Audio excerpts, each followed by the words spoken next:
Indigo flight বাতিল সংকটের জেরে ক্ষতিগ্রস্ত যাত্রীদের ফেরতের পাশাপাশি অতিরিক্ত ক্ষতিপূরণ হিসেবে 10,000 টাকার ভ্রমণ ভাউচার দেওয়ার ঘোষণা করেছে বিমান সংস্থা।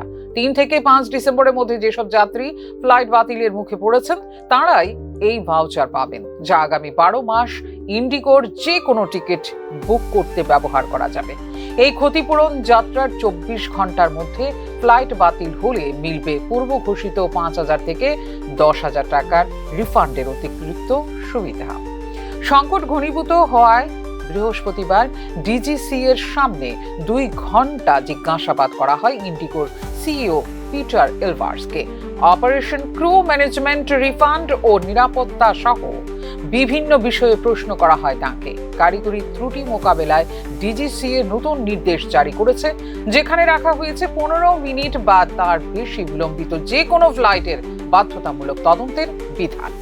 বড় ত্রুটি হলে সঙ্গে সঙ্গে ডিজিসিএ কে ফোনে জানানো এবং 72 ঘন্টার মধ্যে বিস্তারিত রিপোর্ট জমা দেওয়া করা হয়েছে বাধ্যতামূলক। ইন্ডিগোর ক্রু ব্যর্থতা ও অপারেশনাল বিশৃঙ্খলার কারণে গত 8 দিনে 5,000-এরও বেশি ফ্লাইট বাতিল হওয়ায় উত্তপ্ত হয়েছে পরিস্থিতি।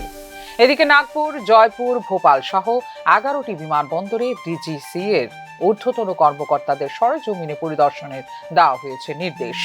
বেসামরিক বিমান পরিবহন মন্ত্রী রামমোহন নাইডু জানান, শুধু বিমান সংস্থা নয়, ডিজিসি এর পদক্ষেপও আনা হবে তদন্তের আওতায়। প্রয়োজনে সিইও কে অপসারণ সহ সব আইনানুগ ব্যবস্থা নেওয়া হবে বলেও সাফ জানিয়ে দেন তিনি।